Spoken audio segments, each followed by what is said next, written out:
Olá, seja bem-vindo ao programa Revista MS. Esta é uma produção da TV Assembleia aqui de Mato Grosso do Sul. Você também pode nos acompanhar pela internet. Acesse o endereço eletrônico www.al.ms.gov.br e clique no ícone TV Assembleia. Confira agora os nossos destaques do programa de hoje. E você vai ver hoje no Revista MS uma matéria sobre a exposição do artista plástico Alain Vilar. Com apenas 19 anos, ele lança obras, herança, desenhos e pinturas. Uma homenagem à mãe que perdeu quando ainda era criança. Eu acredito muito que ela está comigo, que ela sempre está trilhando meus caminhos e eu quis homenageá-la, porque ela também desenhava e eu acho que eu peguei isso dela. Você vai ver também uma matéria sobre a campanha de arrecadação de fraldas. Vamos ver como foi a entrega das fraldas que serão repassadas às entidades assistenciais. A iniciativa é da OAB-MS e o apoio é da Assembleia Legislativa de Mato Grosso do Sul. A intenção nossa agora é de colocarmos máquinas de fazer fraldas dentro do presídio para que as presidiárias possam ter uma atividade, produzir as fraldas para os seus próprios filhos e o excedente ser distribuído para a sociedade. Veja também o que aconteceu na Casa de Leis. A audiência pública discutiu os impactos econômicos e sociais da duplicação da BR-163 nos municípios de Mato Grosso do Sul, proposta pelo deputado Júnior Mock. A questão relacionada ao início da obra, ao término da obra, o cronograma de execução, a cobrança do pedágio. O nosso bate-papo de hoje é com o especialista em marketing digital, Estevão Riso. Vamos saber como a internet pode influenciar as pessoas na hora de tomar uma decisão. Meios digitais, hoje uma definição que eu gosto muito é que são meios onde o usuário determina a experiência dele. Então são meios onde ele pode escolher e customizar aquilo que ele customizar a interação dele com aquele meio. Isso são meios digitais. Está no ar o seu programa Revista MS.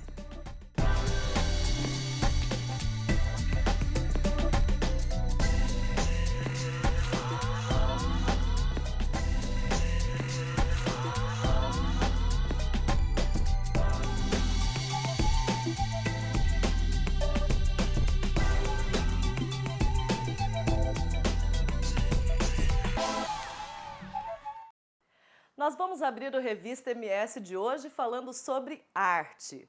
Nós vamos conhecer agora o trabalho do artista plástico Alain Vilar. Com apenas 19 anos, as suas obras são em homenagem à mãe. Veja.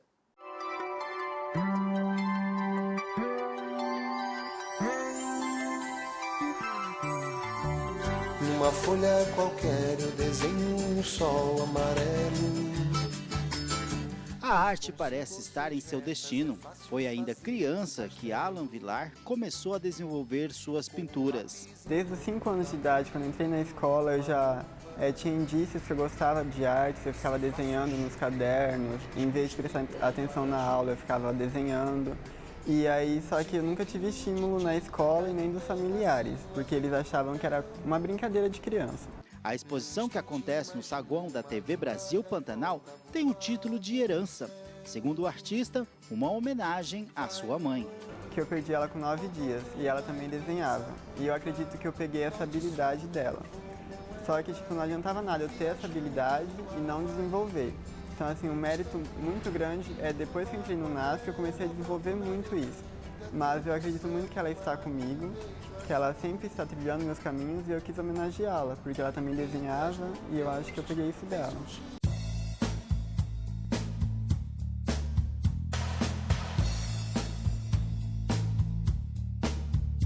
Esse daqui foi o meu primeiro teste com giz pastel seco, que eu peguei emprestado da minha professora. Eu fiz lá no ateliê, eu não tinha o material, ela me emprestou e eu peguei e desenvolvi esse desenho aqui. E aí os demais foram sequências.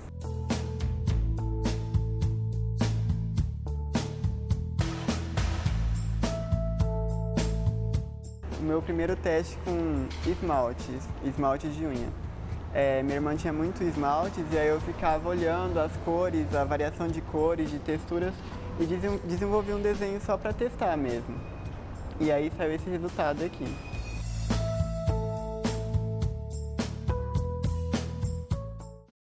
A maioria dos trabalhos nesse painel são com lápis de cor. Aí existem vários tipos de lápis de cor, lápis metálico, neon e o tradicional. Esses dois aqui, eles são com lápis de cor tradicional e neon ao mesmo tempo. O neon é esse lápis mais forte, essa cor mais forte, mais vibrante. E aqui tem esse no canto que ele é com caneta Bic, somente com caneta Bic. Mas eu fui pesquisando, achei vários tons e consegui montar esse desenho aqui, só com canetas.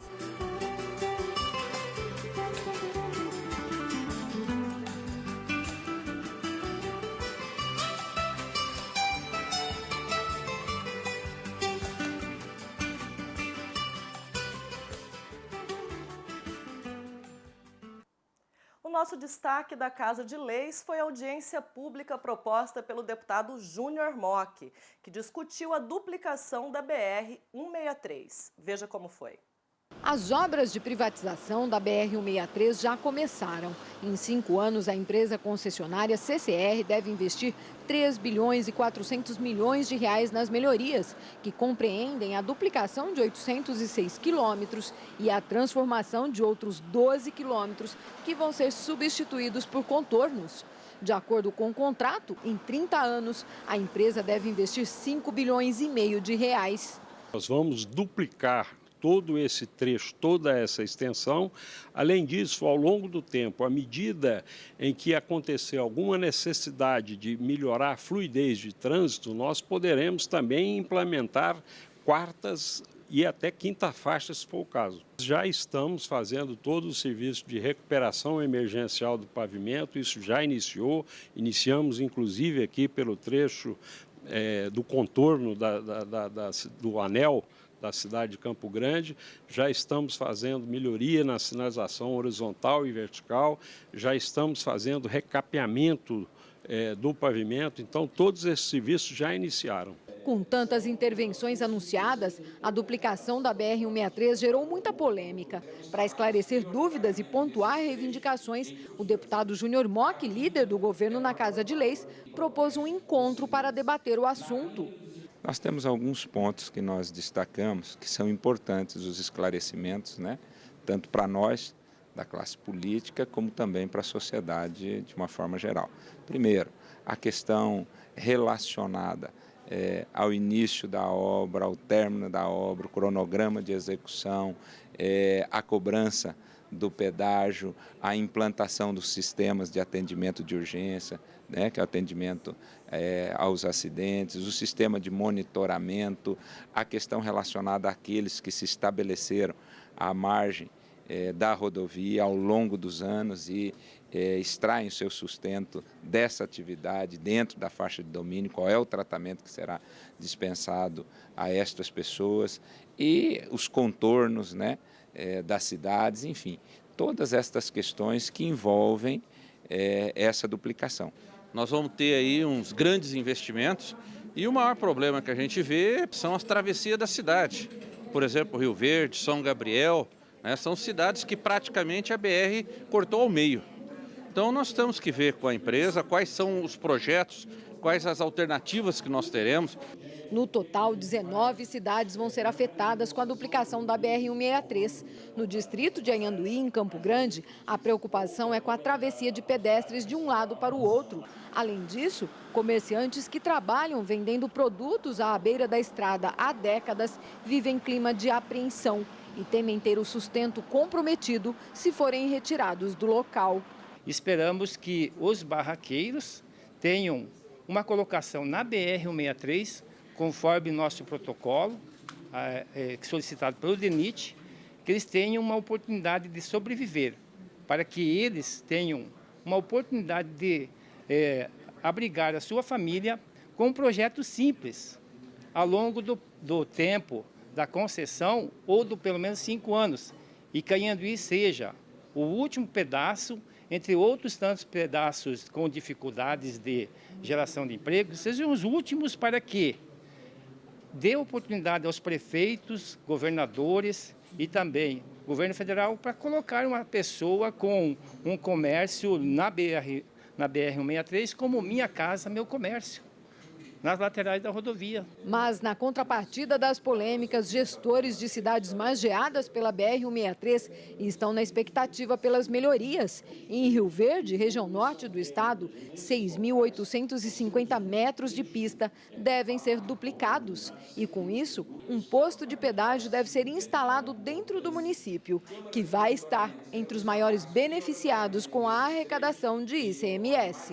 Se isso proporcionar recurso, nós vamos resolver todos os problemas. Então a gente está assim otimista, acreditando nesse projeto. E outra coisa, quando você vê a explanação sobre os recursos que serão aplicados, as condições das empresas que vão trabalhar no nosso município, a gente fica feliz, a gente fica otimista, a gente acredita. A Agência Nacional de Transportes Terrestres, a ANTT, tem a função de fiscalizar as obras e ações da empresa concessionária. Se houver descumprimento de contrato, há punições previstas. O representante da ANTT garantiu que o pedágio só começa a ser cobrado quando a primeira etapa de cerca de 80 quilômetros de duplicação for concluída. A intenção é garantir o mínimo de impactos possíveis. A ANTT vai estar aqui para garantir que o contrato vai ser cumprido na sua integralidade, tá? E para, eventualmente, punir a concessionária e recompensar a sociedade em redução de tarifa nos casos em que a concessionária eventualmente não cumprir esse contrato. Nós temos lá no contrato uma série de mecanismos que definem penalidades, mecanismos que definem reduções tarifárias em casos em que a concessionária não atender ao contrato. E a própria empresa já se comprometeu aqui nessa audiência de trabalhar sempre com diálogo, trabalhar com as prefeituras, trabalhar com as pessoas envolvidas, com aquelas pessoas impactadas por essa questão, de maneira que haja um menor impacto social. A ideia e a proposta, como em todas as audiências públicas que realizei, é nós sairmos daqui com uma comissão de acompanhamento da questão do encaminhamento, para a gente acompanhar a execução e poder estar informando a sociedade das discussões e das decisões que serão tomadas, né, ao longo do processo de execução da rodovia. Agora, solidariedade. Acompanhe como foi a entrega das fraldas que aconteceu para entidades assistenciais. A iniciativa foi da OAB com a Assembleia Legislativa. Este é o resultado da solidariedade. Mais de 120 mil fraldas foram arrecadadas. Os produtos serão destinados às crianças do presídio feminino, da ACC, que cuida das crianças com câncer, além da Afrangel, empenhada nos cuidados dos pequenos que convivem com a HIV. Abrigos ligados ao Conselho Tutelar, por meio do projeto Padrinho, também serão beneficiados. A campanha, encabeçada pela Comissão de Direitos Humanos da Ordem dos Advogados do Brasil, em Mato Grosso do Sul, foi abraçada pela Assembleia Legislativa e durou um mês. Natalícia Torres, que trabalha na Copa da Casa de Leis, não hesitou em contribuir. Até a gente poder ajudar daqui para frente, né? Estamos aí, não é verdade? Para a coordenadora da ação, os resultados emocionam. A hora que eu entrei aqui na casa hoje, meu coração, assim, eu não tenho palavra para descrever. Eu acho que eu fiquei tão emocionada com a situação, porque foi mais do que eu esperava, na verdade, que pudesse ocorrer. A gente já tem essas crianças que vivem à margem da sociedade, que já são crianças que, por si só, já gera um certo preconceito, e saber assim que a casa, os funcionários, o deputado pôde contribuir para dar o mínimo de acalento para essas crianças, para mim, hoje, esse ano, como o deputado falou, eu acho que é uma satisfação enorme, é uma emoção muito grande, é uma felicidade muito grande. E saber que a gente pode contar com um pouquinho de fraternidade de cada um aqui é maravilhoso, eu não tenho palavra. Comprometido com as causas sociais, o presidente da Casa de Leis, deputado estadual Gerson Domingos, decidiu dar continuidade ao projeto e máquinas para a produção de fraldas serão destinadas ao presídio feminino. A intenção nossa agora é de colocarmos máquinas de fazer fraldas dentro do presídio, para que as presidiárias passem a ter uma atividade, produzir as fraldas para os seus próprios filhos e o excedente ser distribuído para a sociedade. Então o projeto próximo é esse, e posso já adiantar a Estela que as 2 máquinas que eu prometi para ela já está viabilizado o recurso e ela vai ganhar de presente agora no Dia das Mães. Irmã Madalena, responsável por dirigir as atividades da Afrangel, lida com crianças que, além de precisarem conviver com a dificuldade imposta pelo HIV, são extremamente carentes.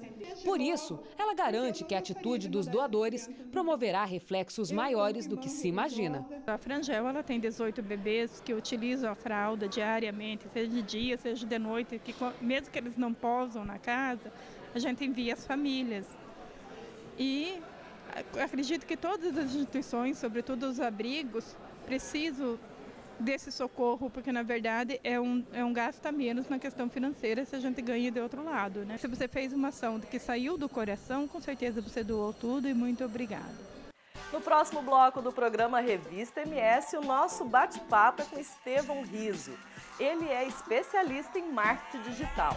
Nós vamos saber como a internet pode influenciar na decisão das pessoas. Não saia daí, nós já voltamos.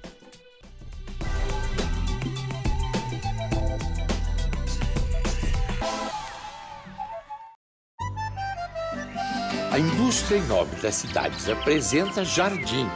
Jardim não é uma cidade? É, uma cidade com o nome de Jardim. Então o jardim da minha casa pode um dia virar cidade? Disso a gente não sabe. Mas o jardim da fazenda Jardim, do famoso José Francisco Lopes, virou. É que a cidade Jardim começou a se formar a partir da fazenda Jardim do Guia Lopes, aquele herói da Guerra do Paraguai. O aumento da povoação original aconteceu com a construção da rodovia até a fronteira Brasil-Paraguai. A obra abriu literalmente os caminhos para o crescimento na década de 1940. E cresceu tanto que em 1953 Jardim virou cidade. Cidade importante para a região, com ruas arborizadas e campos floridos. Como não podia deixar de ser, uma cidade cheia de jardins.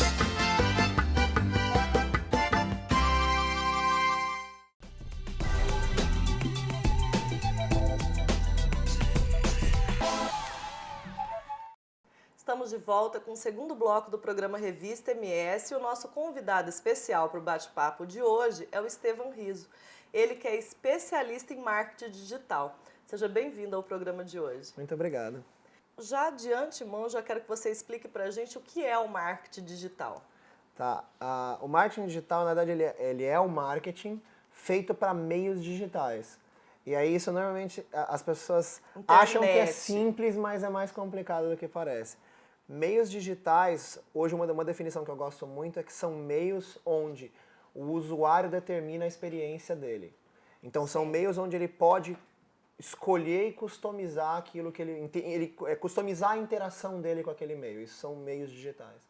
Nas eleições agora de 2014, a internet ela pode influenciar nas campanhas? Eu não diria que ela pode, eu diria que ela vai. Como?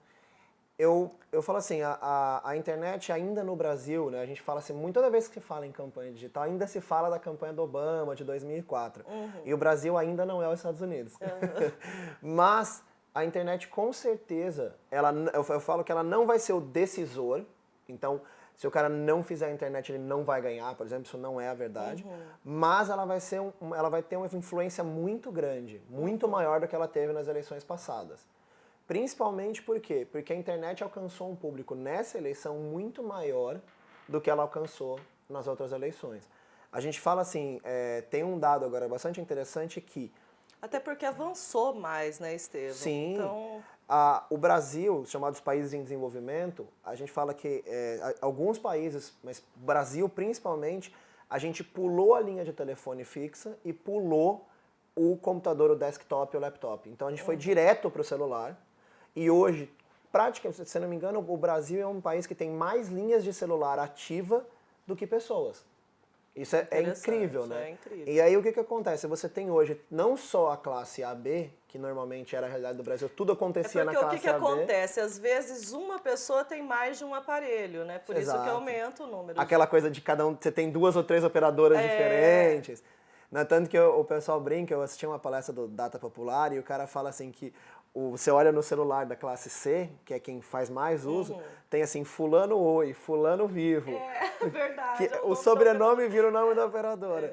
E aí, assim, o brasileiro hoje já fica mais tempo no celular do que na frente de qualquer outro meio. Então fala-se que o celular já não é mais a segunda tela, ele é a primeira tela. Então hoje a gente tem uma população, a população do Brasil, praticamente toda ela tem representação na internet. Mais de 60% da população brasileira faz uso quase que diário da internet. Então por isso que hoje a internet vai ser muito mais importante para o candidato ou para o próprio já político do que ela foi em qualquer outra eleição no Brasil. Consegue atingir um público maior, né? Até porque antigamente eles eram passantes, né? Eles passavam e olhavam o que estava acontecendo. Hoje já não. Todas as faixas da população já interagem, já produzem conteúdo, já são atuantes nas redes sociais. Como a internet é um veículo de comunicação muito rápido, o candidato ele tem que produzir assim um conteúdo constante, né? Então assim, ele vai ter que estar sempre se atualizando. Porque a população vai ficar muito mais detalhista até, né? A exigência aumenta, né? A internet ela é uma mídia que faz com que você deseje consumo alto de conteúdo. O que, para o meu ponto de vista, não é uma coisa ruim. Pelo contrário, ela é super positiva para quem está produzindo conteúdo. Porque antes, você queria entregar conteúdo e as pessoas não queriam ler. E hoje as pessoas querem conteúdo. Então, tem gente que fala, nossa, mas eu tenho que ficar produzindo. Não, você tem o direito de produzir. Você tem o direito de informar as pessoas e isso é ótimo. Então, a constância do conteúdo que eu falo é não caia nessa armadilha de eu preciso fazer conteúdo todo dia. Isso não é a necessidade, mas tudo que você tiver de informação, produz um conteúdo. É diferente, não é fique inventando, mas se você tem, faça o conteúdo. E é interessante porque as pessoas vão querer ler. Agora eu vou te falar uma coisa. As redes sociais, com relação ao marketing pessoal, tá? Assunto bom. Com relação ao marketing pessoal, ele tem duas facetas, né? Sem dúvida. Ele pode ser ou positivo ou negativo. E como que agora eu gostaria que você falasse, o que você, na sua opinião, pela sua experiência, acha que a população está fazendo de errado quanto a marketing pessoal? Bom, é complicado eu julgar, né? Eu posso dizer a minha opinião pessoal. A sua opinião. Eu acredito o seguinte, a internet ela nada mais é do que uma extensão da gente mesmo. Então, tem muita gente que fala, porque a internet está fazendo com que as pessoas ajam assim. Não. As pessoas agem como elas agem. A internet só dá vazão para isso. Né? Então eu falo, o ser humano não mudou. Ele só tem um veículo diferente. A questão da internet é que tudo que você faz na internet, ela ganha uma outra amplitude. Ela potencializa tudo aquilo que você faz. Então, o que acontece? É que, assim como para a marca, que as marcas falam assim, antes, se eu reclamasse de uma marca para meus amigos, eu ia impactar 5, 10 pessoas. Hoje eu posso impactar 100 mil pessoas. Muitas vezes, e mesmo uma pessoa desconhecida pode alcançar um impacto desse. A mesma coisa quando você comete uma gafe numa rede social. Então, uma pessoa, por exemplo, que vai para uma balada, enche a cara e posta foto bêbado. Aquilo pode chegar na empresa, pode chegar no seu chefe. Tem gente perdendo emprego por causa das redes sociais, né? Bem comum hoje em dia. Até porque, assim, se eu tenho uma empresa e eu tenho um profissional que muitas vezes eu sou sócio de uma empresa. E eu tenho vários profissionais que representam, que são a imagem da minha empresa para os nossos clientes. Eu não quero que essa pessoa apareça em fotos embriagado. E o meu cliente vai ver isso e vai falar assim, poxa, talvez com o tempo da internet isso mude, né? As pessoas se acostumem com isso, mas a gente está num momento de transição. Então é muito ruim para mim como empresa que o meu profissional esteja passando essa imagem para todas as pessoas. Então esse controle, a gente sempre fala muito assim, aquilo que você não se orgulha que todo mundo saiba que você fez, não poste. Eu gostaria que você deixasse as suas considerações finais para os telespectadores do programa Revista MS, deixando assim uma lapidada legal sobre o marketing digital. Já que a gente está falando para um público bem específico, né, pessoas que se interessam por política, eu falo que o político tem que, não só o político como a população, eles têm que ver a internet para essas eleições como uma grande possibilidade da gente mudar a relação da população com a política. Então, falando da população, é uma grande chance da população se envolver mais com política, se informar mais sobre a política. E isso é bom porque é uma das primeiras eleições que a gente vai ter os políticos falando diretamente com a população. Normalmente a gente tinha um intermediário entre o político e a população, então eram os jornalistas, os meios os meios de comunicação em geral.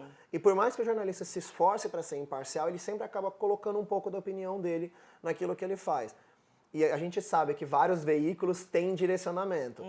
Então, é uma primeira possibilidade séria que a população tem de conseguir falar e interagir diretamente, ouvir o que o político tem a dizer para ela, sem esse filtro do jornalista. Para o lado do político é enxergar exatamente esse benefício. Muitos políticos ainda estão enxergando a internet como um problema, como um teto de vidro, né? Vão me atacar. Mas na realidade o político está tendo pela primeira vez a chance de falar diretamente com a população sem filtro. Então, tem muitas vezes que a gente conversa com políticos... No nosso estado, na nossa capital, principalmente, só te interrompendo aqui um pouquinho, a internet está tendo um peso muito grande até com relação à questão dos nossos prefeitos aqui do nosso município. Imagina o seguinte, o Centro-Oeste, ele é a 4ª região do Brasil em uso de internet, a gente só perde para o Norte. Olha que interessante. Então o Sudeste em primeiro lugar, o Sul em segundo, o Norte em terceiro, o Centro-Oeste em quarto. Você imagina se no 4ª região com menor uso de internet do Brasil, a gente já está tendo esse impacto, você imagina em outras regiões. Então isso é nacional já. Esse nível de o quanto que a internet influencia. Mas, por um outro lado, o político tem que ver isso como uma coisa positiva. Por quê? Porque a chance dele, assim como ele pode ser atacado, ele também pode se mostrar. Ele também tem pode a chance... defender. E não só, eu diria não só se defender, mas ele tem a chance de mostrar a verdade, mostrar aquilo que ele acredita que ele tem de bom. Se a gente pega o próprio caso da nossa realidade local aqui da prefeitura, você vê que os dois lados existiram. Então, assim como algumas pessoas criticam o político porque viram um ataque, quando o político se mostra e mostra o que ele fez, as pessoas, então não era assim aquilo que disseram. Existe a possibilidade, pelo menos, de avaliar melhor. Pensa o seguinte, quando você tinha uma mídia tradicional, você entrava na justiça, pedia o direito de resposta, esperava, às vezes saía no dia seguinte já. Mas no dia seguinte, quanto tempo aquela notícia rodou até o seu direito de resposta acontecer? Na internet, seu direito de resposta é imediato. Te acusaram, você usa suas redes sociais para se defender na hora. Então, e aí é que vem o problema. O problema é que não se existe uma estrutura séria hoje. Ainda se enxerga a internet como... Coloca o estagiário, chama lá o meu sobrinho e coloca ele. Eu falo, ninguém chama o sobrinho para sentar aqui para me entrevistar. Ninguém chama o sobrinho para escrever uma matéria para o Correio do Estado, para nenhum dos jornais ou para nenhuma revista. Por que você vai colocar uma pessoa sem capacitação técnica para cuidar de uma rede? Diria eu hoje que uma das poucas redes estão sob o controle dele. E outra, com uma força, né? Com uma extensão grande. Exato, e pior do que isso, quando você faz qualquer campanha tradicional, você tem o direito de revisar ela. Então você vai fazer outdoor, você vai fazer uma pauta para enviar para a mídia, a pessoa tem alguém que vai olhar e vai conferir. A internet é tempo real. Então, se você colocar alguém despreparado, aquela pessoa a chance de dela causar um problema é muito maior do que nas outras mídias. Então, esse é o grande problema. Eu acho que a minha sugestão para o político é isso, para o candidato, principalmente. Tenha uma equipe competente para cuidar das suas redes sociais. Interessante. Estevão, se fosse para a gente conversar sobre esse assunto, teria vários temas, né? Crimes da internet, as pessoas que estão, por exemplo, até... entram como fake, tem vários tipos de assuntos Contra-informação é um assunto bem polêmico e interessante. Exatamente, mas infelizmente o nosso tempo é reduzido, tá? Eu agradeço a sua participação no Revista MS de hoje em nome dos 24 deputados estaduais que compõem a Assembleia Legislativa. Eu agradeço muito o convite. E eu espero que você tenha gostado do Revista MS de hoje. Sugestões serão bem-vindas. Mande um e-mail para tval@al.ms.gov.br ou ligue para a nossa produção. Nosso telefone para contato aparece no vídeo 3326-4595. Tchau, tenham todos uma ótima semana.